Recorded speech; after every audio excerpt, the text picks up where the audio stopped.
Welcome to the Resilient BCBA, Mastering the Art of Bouncing Back When You Get Knocked Down.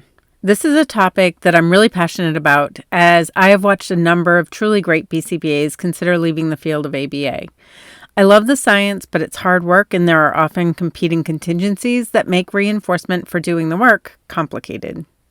Before we get started, I want to take a minute to introduce myself and cover some quick housekeeping points. For those of you who don't know me yet, I'm Amelia Delphonse. I am a BCBA, and I co-founded Master ABA with my twin sister, Diana Kelly. Through Master ABA, we help BCBAs gain confidence in their skills so they can have a greater impact with their clients. Our focus is on ethical, compassionate, client-centered practices.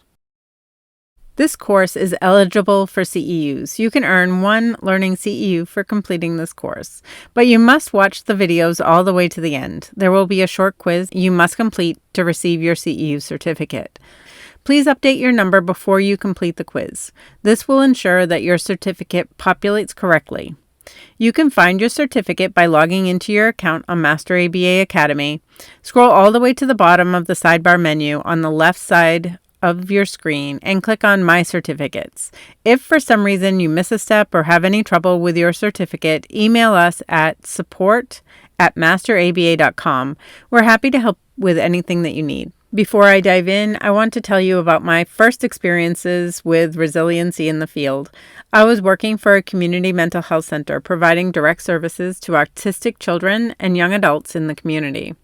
Although I learned a lot from the children, I started to feel unproductive because we were doing the same meaningless tasks over and over with only small progress to show for it. I knew I could do more. I knew there was something I was missing. During this time, the supervisor of our program received a promotion, and a therapist who knew nothing about autism took her place. This therapist came out with me to receive training, but who was I to teach about ABA or autism? I still had so much to learn.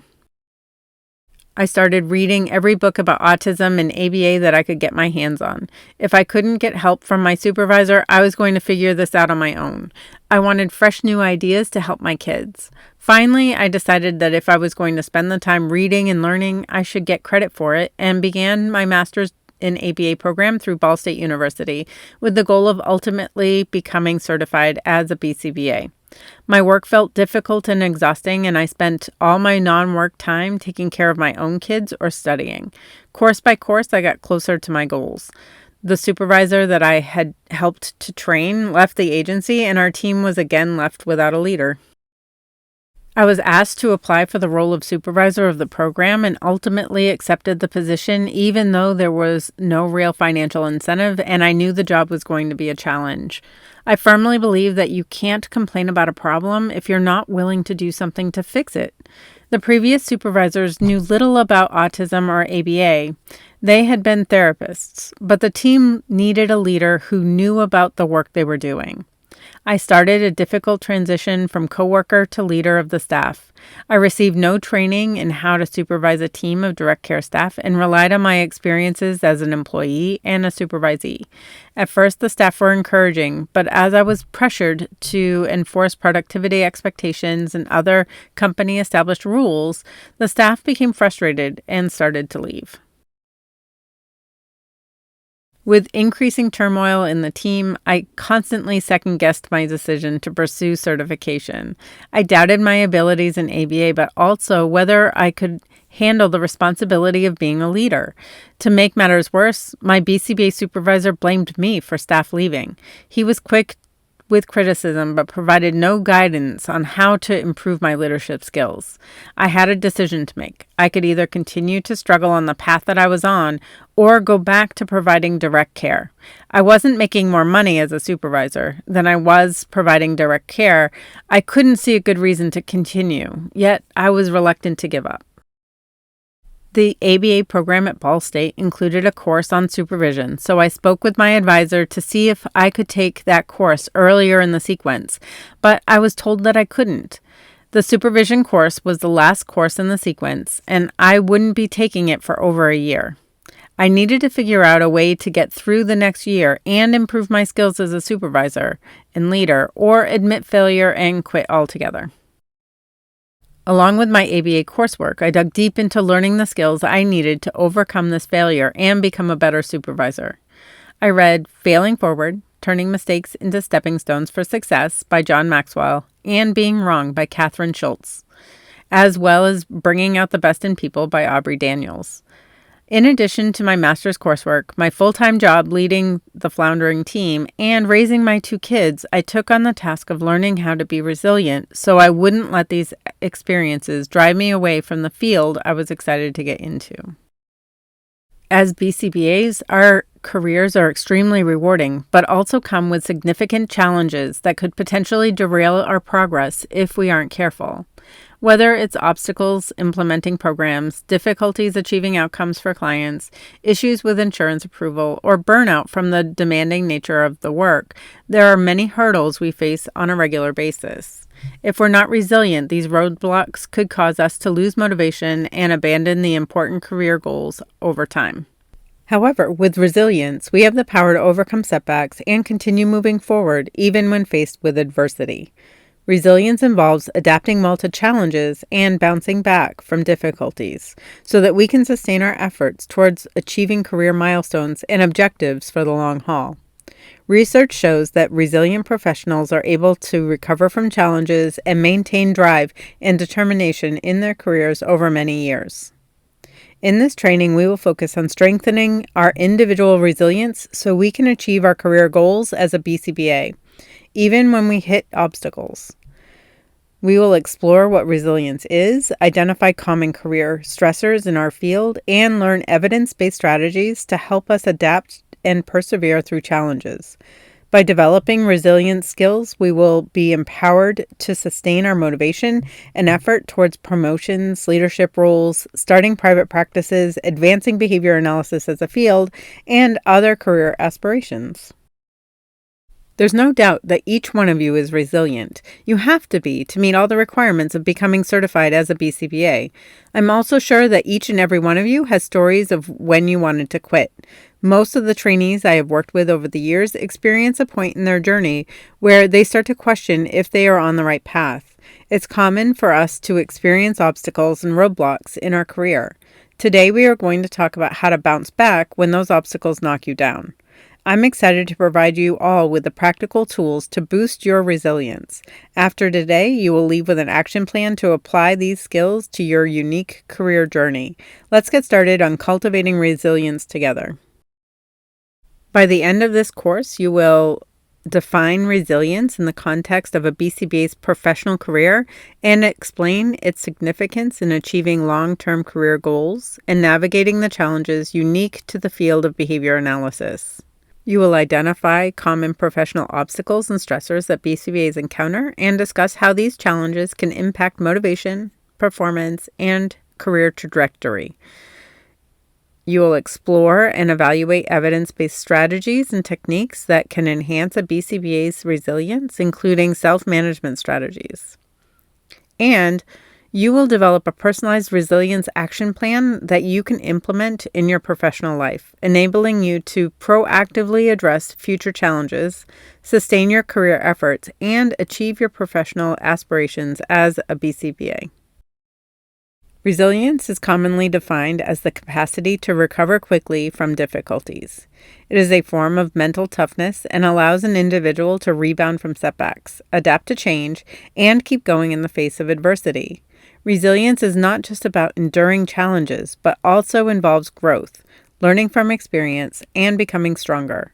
It encompasses a dynamic process that includes positive adaptation within the context of significant adversity. While resilience is related to concepts like grit and perseverance, there are important distinctions. Grit is often characterized by passion and sustained persistence applied toward long-term achievement, with the emphasis on stamina. Grit is the trait that enables someone to stick with their goals over a long period of time, despite challenges and plateaus in progress. It's a marathon of effort that keeps one moving in the same direction no matter what. Perseverance refers to the continued effort to do something or achieve something despite difficulties, failure, or opposition. It's the act of keeping on with a task even when it's challenging. Perseverance is similar to grit but does not necessarily include the passion aspect. It's more about the determination and tenacity to keep going. In contrast, resilience is broader and more about bouncing back from difficulties and includes the ability to recover from or adjust easily to misfortune or change. Resilience involves a degree of mental elasticity and flexibility that grit and perseverance do not necessarily require. A resilient individual not only continues in the face of adversity, but also learns from the experience and may change their approach based on what they've learned. A key aspect of resilience is also the ability to experience both negative and positive emotions during difficult situations. Resilient individuals are able to maintain a sense of hope and positive outlook even when dealing with negative emotions associated with setbacks. Several factors contribute to an individual's resilience, enhancing their ability to bounce back from adversity and continue pursuing their goals. Some of these factors are skills, and some are resources that a resilient individual understands how to access. Avoid the temptation to consider any of them personality traits. Some people may find being adaptable easier than others, for example, but that is a skill that you can learn. These factors include self-efficacy, adaptability, social support, optimism, emotional regulation, and professional growth. Here's how each of these factors contributes to resilience. Self-efficacy refers to an individual's belief in their own ability to succeed in specific situations or accomplish a task. It plays a critical role in how one approaches goals, tasks, and challenges. Individuals with high self-efficacy are more likely to view difficult tasks as something to be mastered rather than something to be avoided. They are more likely to recover quickly from setbacks and disappointments, and they tend to attribute failure to things that are within their control rather than blaming external factors. Self-efficacy fosters a sense of control over one's environment and outcomes, which is a key component of resilience. Adaptability is the ability to adjust to new conditions and to respond effectively to change. Resilient individuals are often flexible in their thinking and open to new ways of doing things. They are willing to learn from experiences and alter their strategies as needed. Adaptability also involves creative problem-solving skills that can help navigate through complex situations. The willingness to adapt is essential for resilience because it allows individuals to adjust their approach in response to feedback and changes in their environment. Social support from friends, family, colleagues, and communities provides a buffer against the effects of stress and adversity. Having a strong network of support can provide emotional comfort, practical assistance, and a sense of belonging and purpose. Social support can also offer different perspectives, advice, and encouragement, which can be crucial when facing challenges. Knowing that others are there to help can bolster an individual's resilience by reducing the perceived burden of a stressor or problem. A generally optimistic outlook enables individuals to expect good things to happen in their lives. Optimism helps maintaining a positive attitude, even during difficult times, and can contribute to a greater sense of well-being and reduced stress. Emotional regulation is a skill we often associate with our clients, but it's also a critical skill for us. It involves the ability to respond calmly when emotions are high. The ability to manage and control one's emotions, particularly in stressful situations, is a key aspect of resilience.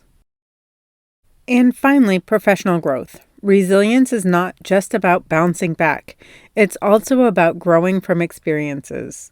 For BCBAs, this means using challenges as opportunities for professional development, enhancing their skills, and expanding their competencies to better serve their clients and the ABA community. Growing in your career means exploring different populations or different means of applying the science. The current challenges in the field, including the influx of private equity firms, the widespread fraud, and the backlash from the autistic community, are opportunities for us to look at how we practice through a new lens.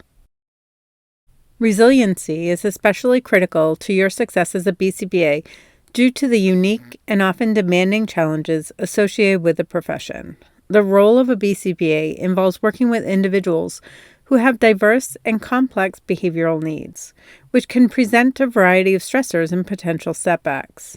Being resilient doesn't just mean pushing through when times are tough.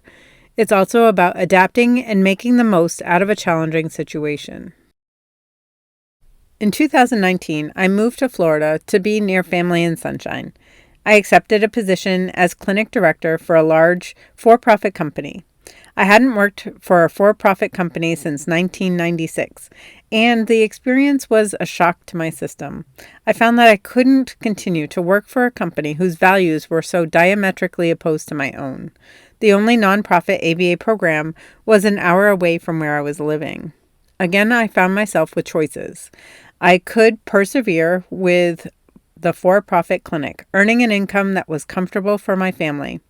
I could push through the hard stuff and adjust to the company's expectations. That would have required perseverance, if not grit. That's not resiliency. Resiliency is turning this difficult situation into an opportunity. I was offered a full-time position with the nonprofit organization, but I couldn't see myself happy with the long commute 5 days a week. I asked if they would consider a part-time position, and they agreed. This opened up time for me to concentrate on creating content for Master ABA. None of this was part of my original plan. I had to pivot when I found myself in a situation that was just intolerable. Adaptability is one of the critical components of resiliency. With demands on their time, attention, energy, and resources, BCBAs must be resilient to succeed. Here are some reasons why resilience is particularly critical for BCBAs. In your role as a BCBA, you might struggle with emotional demands, advocacy and ethical dilemmas, workload and time management challenges, professional development, and personal well-being. BCBAs are under an enormous amount of stress due to burnout, compassion fatigue, and secondary traumatic stress, clients' lack of progress, challenging behaviors from clients, difficulty implementing programs with fidelity, conflicts with caregivers or other professionals, insurance or funding issues, and legal or ethical problems. I have no doubt that many of these challenges and stressors are familiar to every one of you. Most of the time, you're probably able to use the skills you have to navigate the situation. As I said earlier, you have to have some resiliency to survive the process of becoming certified, so I know you all have skills. But these persistent stressors can have significant impact on your overall well-being. Chronic workplace stress can lead to burnout, characterized by emotional exhaustion, depersonalization, and a reduced sense of personal accomplishment. High levels of stress can contribute to the development or exacerbation of mental health issues such as anxiety, depression, and even PTSD. Stress can manifest physically, leading to headaches, muscle tension, gastrointestinal issues, hypertension, and a weakened immune system. In extreme situations, it can also be associated with increased risks for cardiovascular diseases, including heart attack and stroke. It can impair cognitive functioning, such as memory, attention, and decision-making, which are all crucial for a BCBA's work. The effects of stress can lead to reduced job performance, including lower quality of care, increased errors, and less effective client interactions. Building resilience reduces the impact that work-related stress has because you learn to adapt more quickly and make changes that reduce the stress you experience. I want you to think about the skills and characteristics of a resilient BCBA. You probably have many of these in varying levels. How would you rate your adaptability, optimism, emotional intelligence, self-regulation, and proactive problem-solving skills? If you feel like you're sufficiently resilient, consider learning to develop a resilience action plan to help your staff. How might it change company culture if your staff were easily able to adapt to stress and turn challenges into opportunities? It seems worth the effort to find out. lesson involves identifying and implementing behavioral strategies to change your own behavior. This is self-management. Hopefully you're familiar with this idea because it's a powerful way to change your own behavior, including developing skills that improve your resilience. Maybe some of you had the opportunity to develop a behavior plan for yourself when you completed your coursework to become a BCBA. That's essentially what we will be doing in this lesson. The process can be enlightening, frustrating, and rewarding all at the same time. So let's dive in. There are many ways that you can use self-management strategies to build your resilience. Today, I'm going to go over a simple framework. The framework is simple, but the process isn't always easy. This framework includes conducting an assessment, defining goals, choosing interventions, writing the action plan, and implementing the plan. Using this framework provides a concrete process for strengthening your resilience and improving your ability to reach your long-term career goals. BCBAs are adept at conducting assessments of their clients' skills and behaviors, but have you ever tried to conduct one on your own? It's more than just a fun exercise. It's a useful strategy in understanding your own motivation and behavior. You could go through the entire FBA process if you're curious about the function of the behaviors you engage in when things get hard. In the Resources tab, there will be data sheets you can use to collect data on your behavior and conduct an FBA. For the purpose of today's training, we are going to streamline the process a little bit so you can leave here with a plan. You can go back and dig deeper into your plan if you're interested. If you haven't done so already, download the Resilience Action Plan template in the Resources tab of this lesson. There will be opportunities for you to pause the video and complete the sections as we go. To begin, conduct an assessment. A self-assessment for resilience can help you gauge your current levels of resilience and identify areas for improvement. The assessment should look at a variety of factors related to resilience. I have included a self-assessment in the workbook in the Resources tab in the previous lesson. It's only 15 questions and shouldn't take a long time to complete, but will give you some insights into your own resilience. If you'd like, you can pause the video now to complete the assessment. This will help you make decisions when it comes to the other parts of your action plan.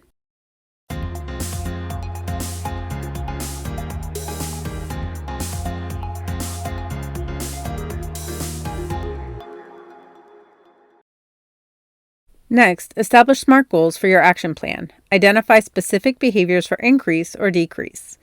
This ensures you're able to monitor the impact your interventions have on your behavior so you can determine whether or not to make changes to your action plan. Resilience is difficult to measure, but you can measure some behaviors associated with resilience.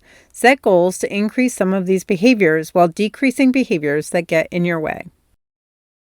Remember, these are the skills that are strong in a resilient BCBA: adaptability, optimism, emotional intelligence, self-regulation, and proactive problem-solving skills. When setting goals, consider behaviors that are related to these skills. For example, some behaviors you might look to increase include reframing challenges as opportunities using positive statements, pausing for a moment before responding when a conflict arises, anticipating challenges that might arise and developing a plan to respond to those challenges, or responding flexibly when a situation doesn't go as planned. Behaviors that might get in your way of being resilient might include anticipating negative outcomes, responding impulsively when encountering a conflict with a staff or colleague, responding reactively to challenging situations as they arise, or insisting on sticking to a plan that doesn't seem to be working. Which behaviors do you want to identify for increase and decrease? Don't target a lot of behaviors at the same time. Choose just one or two to focus on to increase your likelihood for success.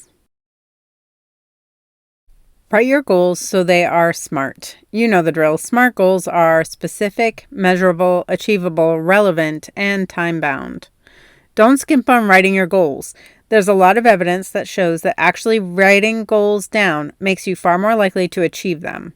It only takes a few minutes, and there is space in your workbook to do this. Pause the video to fill in this section now.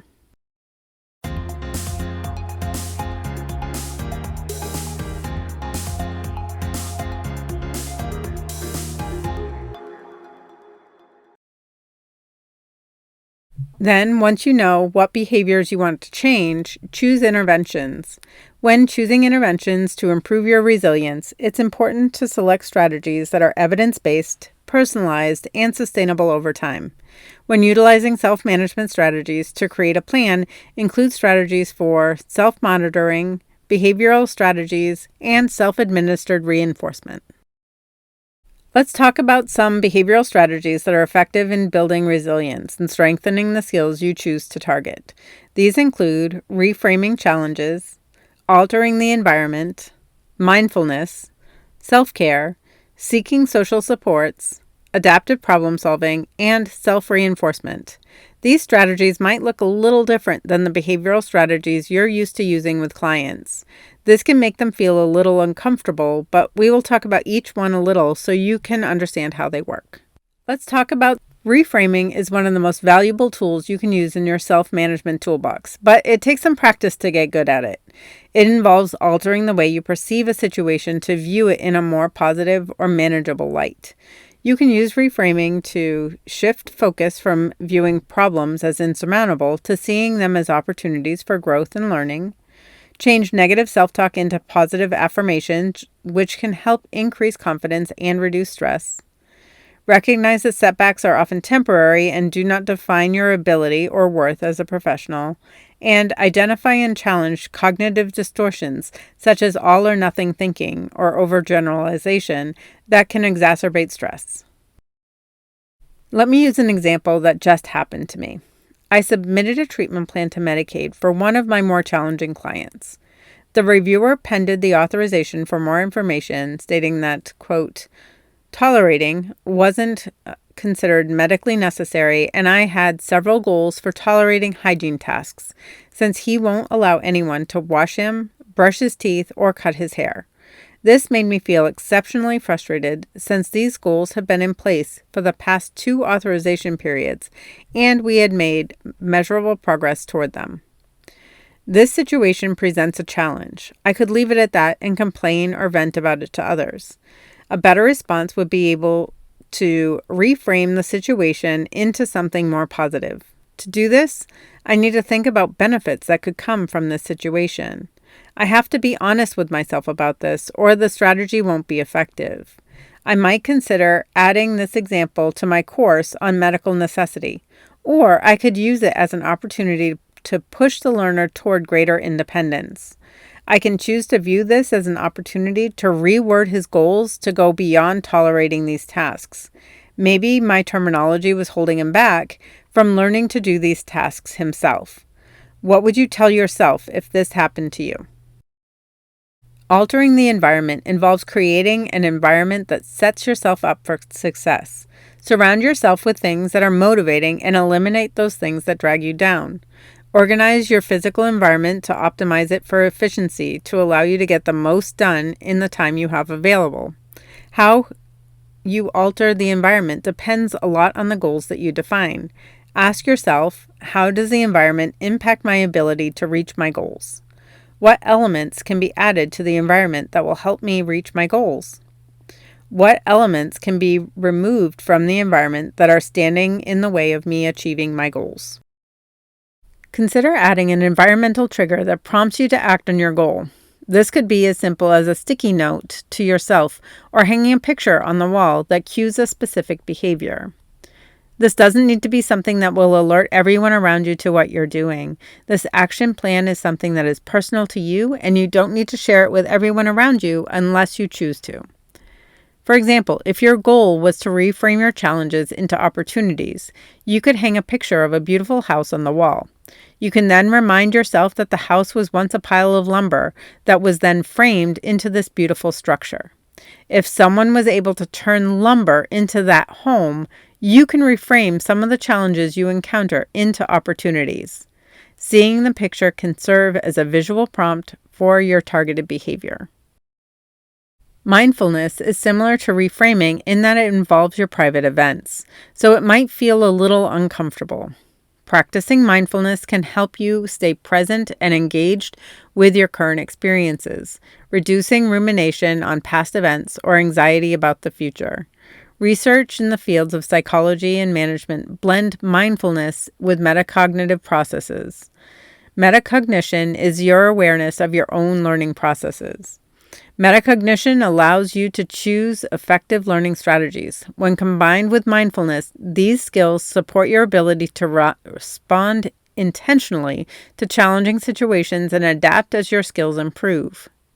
Practice mindfulness throughout the day. Simply check in with yourself. Practice mindful breathing, observe your environment without judgment, or engage in active listening. Being fully present in the current moment takes practice, especially in today's world of endless distractions. When a challenging situation comes up, pause and take a moment to just be in the moment. In that moment, if you're present, you're not worrying about how the challenging situation will affect your future or what you might have done in the past to create the situation.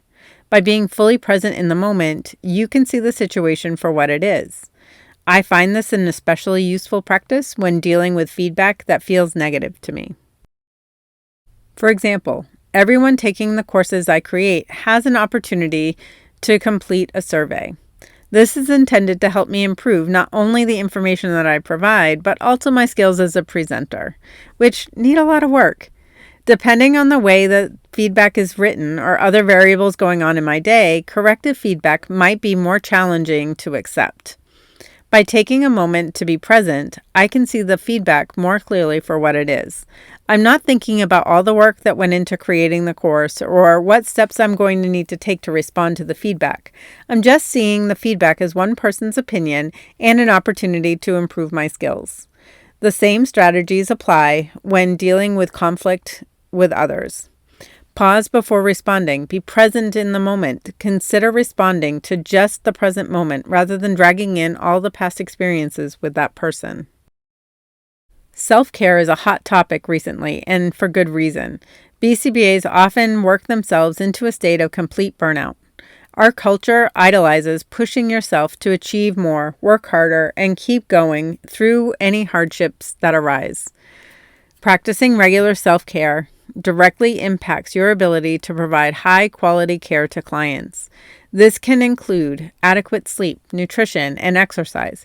You should also take time for activities that bring you joy and relaxation, whether that's reading, spending time in nature, or pursuing creative endeavors. Regular health checkups and mental health support through therapy or counseling can be part of a comprehensive self-care plan. I'm not going to dive deep into self-care in this course, but if you want to learn more about managing work-related stress and burnout, check out our course called The Empowered BCBA, Strategies for Preventing and Managing Burnout and Compassion Fatigue. I will put the link in the resources tab of this lesson if you want to dig a little deeper into this strategy. Much of your work as a BCBA is pretty isolated, especially if you provide home-based services. Building and maintaining a supportive network of colleagues, mentors, and friends provides you with space to share experiences, seek advice, and receive emotional support.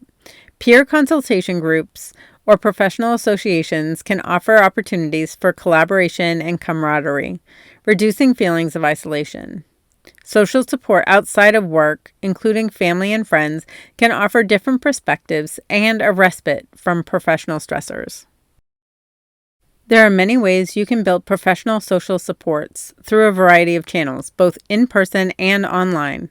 Here are some places to look for professional connections.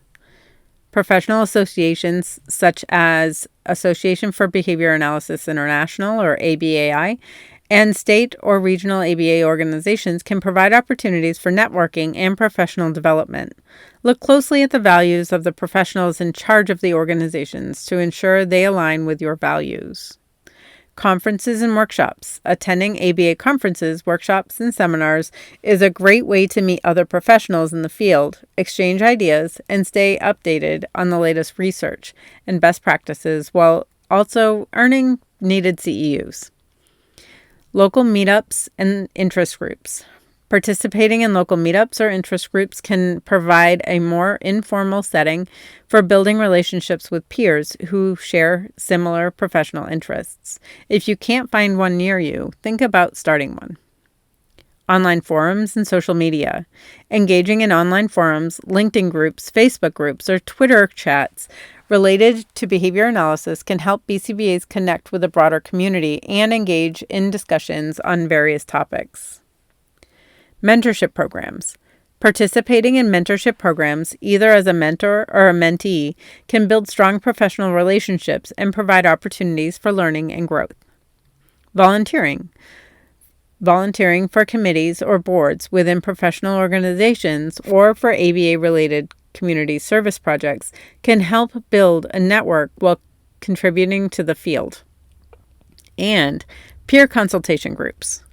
Forming or joining peer consultation groups can offer a platform for discussing client cases, ethical dilemmas, or business practices in a supportive and collaborative environment.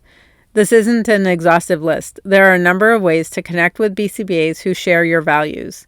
Choose a way that aligns with your interests and values. Adaptive problem solving refers to a flexible and dynamic approach to identifying and resolving issues that arise in various situations. It involves using creativity and critical thinking to adjust strategies as needed when facing new problems or when the context changes. This approach recognizes that solutions that worked in the past may not be effective for current or future challenges, and thus requires an openness to learning and innovation. Here are some key characteristics of adaptive problem solving. Flexibility, the ability to change one's approach when the initial plan is not working or when new information becomes available. Analysis, assessing the problem carefully to understand its nature, scope, and the factors contributing to it. Creativity, generating a range of potential solutions without immediately judging their feasibility, which can lead to innovative and out-of-the-box ideas. Critical thinking, evaluating the potential solutions in terms of their strengths, weaknesses, and likely outcomes. Decision-making, choosing the most appropriate solution based on the analysis and critical thinking stages. Implementation, putting the chosen solutions into action while being prepared to make adjustments as needed. Monitoring and evaluation, continuously observing the outcomes of the implemented solution to determine its effectiveness and make modifications if necessary. Learning, reflecting on the problem-solving process to learn from the success and failures, which can inform future problem-solving efforts. Adaptive problem solving is particularly important as you frequently encounter complex and evolving challenges. It is also a valuable skill in everyday life, helping you navigate personal and social issues that may not have clear-cut solutions. When facing setbacks, you can use adaptive problem-solving skills to analyze the situation, identify possible solutions, and implement strategies to overcome the challenge. Embracing a growth mindset allows you to view setbacks as learning opportunities rather than failures, fostering resilience and adaptability. And the last intervention I want to discuss is self-reinforcement. Reinforcement is an intervention you know a lot about, but it can be difficult to apply this strategy to your own behavior. Here are some critical components to keep in mind when developing a system for self-reinforcement. These are things you already know, but I have seen countless amazing BCBAs leave these components out. When using self-reinforcement, make sure to ensure reinforcers are actually contingent on the target behavior. Choose reinforcers that truly motivate you. Change reinforcers in response to varying motivating operations, including satiation and deprivation, and actually deliver the reinforcement once it has been earned. As with the plans you create for your clients, you have to follow the plan to see the results. This is true for you too. So here are the interventions we just covered: reframing challenges, altering the environment, mindfulness, self-care, seeking social supports, adaptive problem solving, and self-reinforcement. These interventions are not the only interventions you can use, but I wanted to help you think outside of the box of traditional ABA interventions. With this action plan, you are looking to strengthen a skill that's hard to measure. You are targeting behaviors that are new to you, and you are focusing on your own behavior. If it feels like too much to introduce new interventions, try using some interventions that are a bit more familiar to you. Pause the video now and choose at least one intervention to include in your action plan.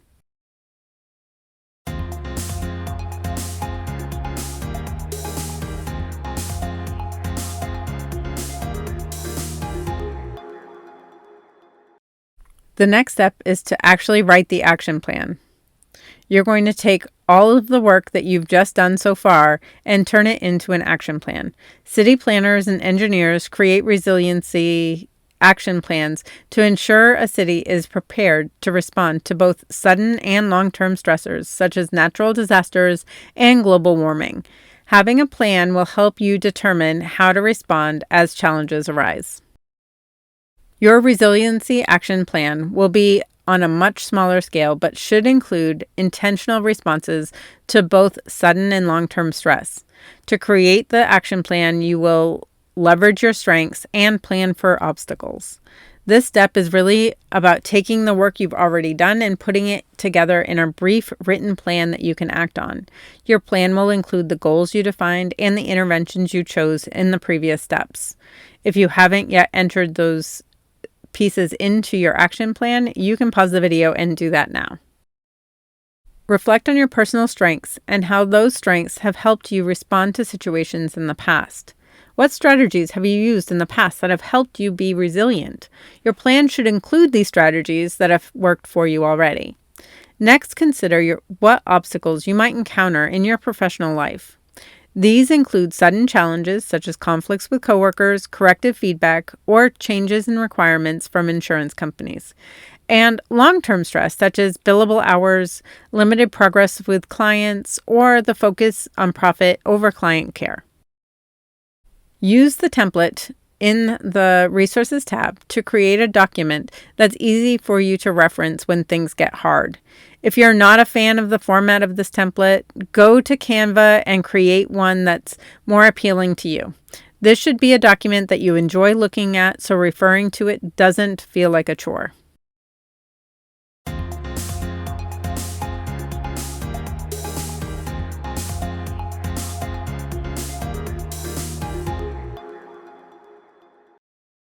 The final step in becoming a resilient BCBA is to actually go and implement the plan. At the beginning of each day, take a moment to intentionally plan your response to challenges that might arise. I know you already have a lot on your plate, but this exercise shouldn't take more than 5 to 10 minutes and can be done while you're drinking your morning coffee or even while you're driving to work. Throughout the day, collect data on your behavior. Did you utilize the strategies you planned to? Did you respond to challenges according to your plan? There's a data sheet you can use in the Resources tab, or you can use a Notes app on your phone if that's easier for you. At the end of each day, reflect on your progress toward your goal. Review the data you collected and identify changes you might make for the next day. Again, this step shouldn't take more than a few minutes and is a great way to wrap things up at the end of the day. Generally, it's best to do this before you finish work, rather than leaving it to complete at home. This allows you for a clearer distinction between home and work. But if you do some of your work at home, finish this task as you finish the rest of your work tasks. Remember, one of the characteristics of a resilient BCBA is being adaptable. There is space in the Resilience Action Plan to reflect on your progress and make changes to your plan as needed. Try different interventions or mix up your available reinforcers. Resilience is a critical skill in your career. And that about wraps it up for today. Hopefully you have a better understanding of your resiliency and how it relates to your role as a BCBA. Self-management strategies are a great way to build our own skills, including building our resilience. Feel free to use these strategies with your staff and share the action plan template with them. Just a few things to finish up. Make sure you have completed the final quiz, the BACB awards CEUs based on time, so you must watch the entire video. Remember to check your BCBA number and update it if needed before you take that final quiz. Your certificate will not be emailed to you. You can find it by logging into your account. There are instructions and an image to help you locate that certificate. There's a brief survey. Please make sure to take a minute to complete it and let me know what you thought of this course. It helps me improve the courses I'm offering. Finally, if you have any trouble at all, just email me at support@masteraba.com. I'm happy to help you out. Thank you for joining me today. I hope to see you all again soon.